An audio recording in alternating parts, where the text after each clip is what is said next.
Every once in a while, we get to report on a great advance in civilization.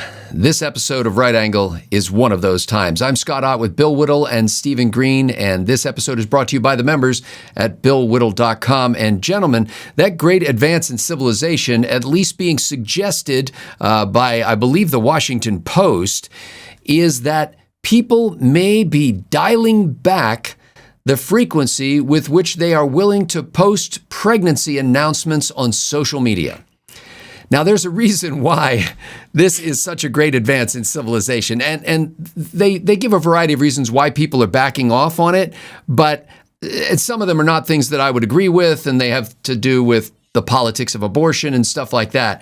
However, apparently some parents are starting, Stephen Green, to see the pregnancy and the act that created it and the thing that results from it as something of a private matter, of a personal nature, of an intimate moment in their lives, and have decided that maybe I won't post a big colorful announcement on social media. Maybe I'll just keep it to myself and my husband or my wife, whichever one you happen to be.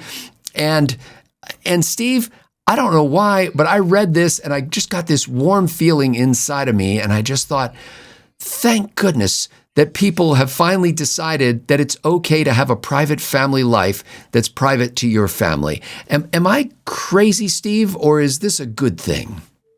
Oh, it's such a good thing. Look, I hate social media, but I also have to use social media for work. And I've got it down to the social media platform formerly known as Twitter, and I'm hardly on that anymore, and I hardly even do any work stuff or family stuff. It's just, here's some random thing I thought of that might be silly, or here's a cocktail I just made that you're really jealous you don't get to drink. And the reason for that is, I've got a life, and it's fun, and I like it, and I've got a job, and I could say the same thing about my job, and this oversharing, this need to post every waking moment on Facebook or whatever, just, I don't understand it, and I think it's bad for us. I've had to announce, Melissa and I have had to announce twice that she was expecting. We're both a little older now. There will not be a third time. But I got to tell you, the second time was my favorite. Not because we put it on Facebook with some, card with animated whatevers on it, but because we were at my in-laws' house, and it was the three of us over there: Melissa, myself, and our firstborn, who at the time would have been, I think, just shy of 4 years old.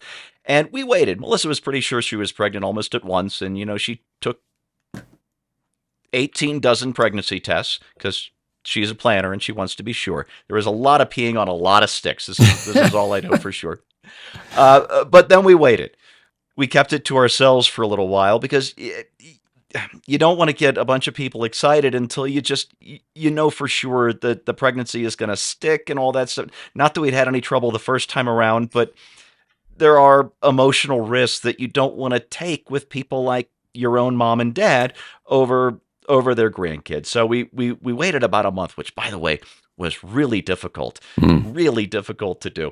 But we waited about a month or so till we were pretty sure that everything is A-okay. She'd gotten the clean bill of health twice over from her OBGYN. And these are the first people we're going to tell. Melissa's folks, my folks had passed away by this point. Melissa's folks and our firstborn, who, as I said, was just shy of 4 years old at the time. And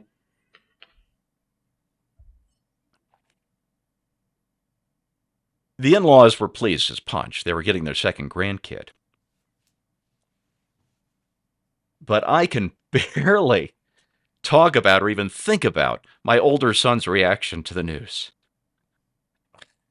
without getting choked up about it. It was, I get to be a brother. Yeah. Just, God. When I heard the news, I said, I'm moving out. Right. It was one of the most magical moments I've had as a husband and as a father. And you don't get that on a Facebook post. Yeah, you get all the things in the comments that giving your dopamine hit and all that, but you don't get the magic. And I'll treasure that. A lot more than I'd ever treasure anything I ever saw on a Facebook post. Bill Whittle, over recent history, this idea that that a pregnancy announcement, among many other things in life, is a social event that needs to be announced. Essentially, that in the old days we would have said, put out a press release, call a news conference. This is this from this Washington Post story. It says, the immaculately styled, made for Instagram pregnancy announcement is out and the hard launch is in, meaning now people don't announce until the baby is born. But during the last decade, I'm still quoting, last decade or so, carefully planned and orchestrated pregnancy announcements, complete with siblings or pets holding signs about the new arrival, empty onesies promising to be filled soon, or framed black and white sonogram photos have populated Instagram and Facebook feeds. And Bill, I know I am like the grouchy old man of the universe when I say this, but when I'm at family gatherings even, or we're doing something and people start taking pictures, I feel compelled to tell everybody they do not have my permission to take my life and put it on their social media feed. And this is a guy who's on YouTube every week, on Facebook every week. I'm not like surfing Facebook, but like, these videos appear there. And so it's not that I don't think there's any place for anybody to put content out there. But Bill, is it crazy to suggest that there might be some private sphere of your life that is precious and belongs just to you and your family? Well, it's crazy if you don't know the meaning of the word boundary. This is the entire idea about boundaries. Is I have a private life and a personal life, and these two things do not necessarily mix. My parents were certainly not be tacky enough to make some gigantic announcement about my birth. That doesn't mean there wasn't announcements about my birth. It's just my parents didn't put them out. There was a comet seen in the sky, and the Hudson River turned red with blood. It started raining frogs and everything. But other than that, we had nothing to do with that. I was trying to think about the word for this, and the word I bounced on was civility, but it's not civility. The word I was looking for is decorum. Is the appearance of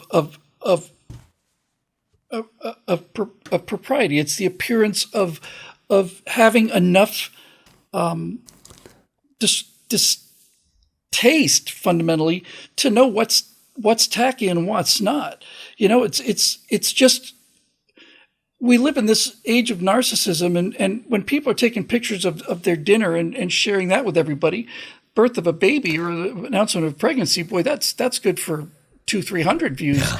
And this is a real pathology, this idea of anything that happens to me, the bigger it is, the more views I'm going to get, this chasing views and the whole this filthy word that we've come up with is I'm a social influencer. It's like, no, you're not. No, you're not. TikTok has become a diary for mentally disturbed people to make entries into and get that dopamine. Steve talked about the dopamine hit. Get the dopamine hit of sympathy no matter what it is you're talking about.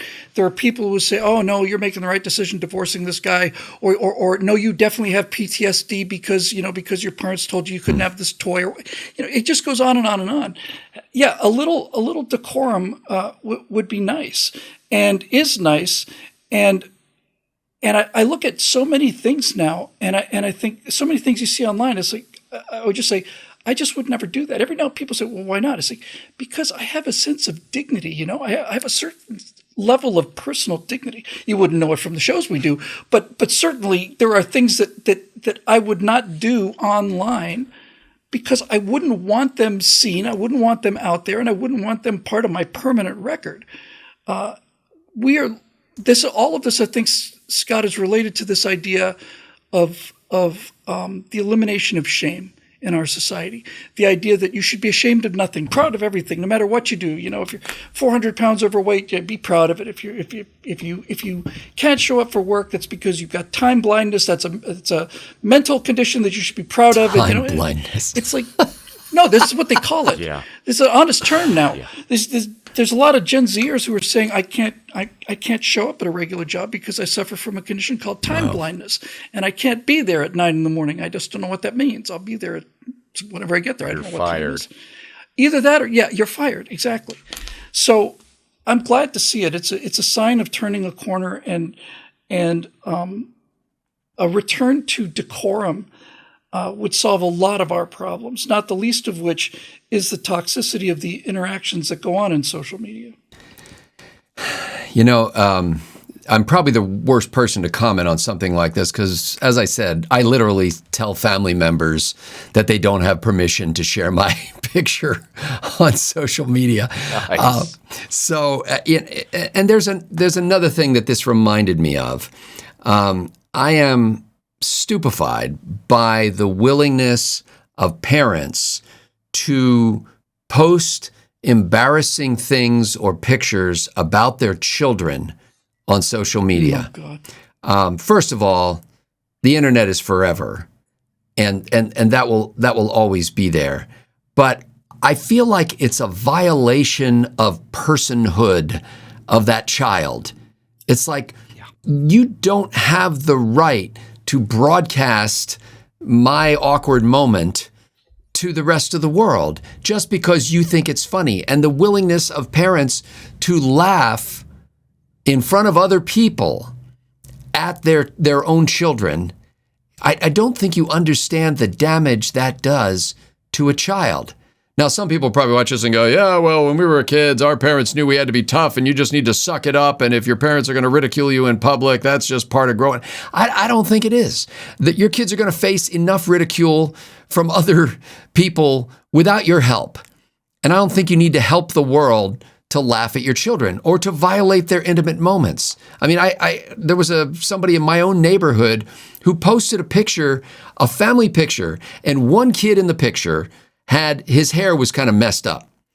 And she posted this picture and said, hey, I need somebody to help me to fix the hair in this picture. Who can do this? Now, she could have made that request without posting the picture. She didn't need to post a picture of her like early teenage, he looked like maybe 8th grade son. That's such an awkward time. Oh my goodness. Child abuse. Why don't you just kick him in the crotch? I mean, it was just cruelty. So anyway, I hope if nothing else, somebody sees this and says, you know what?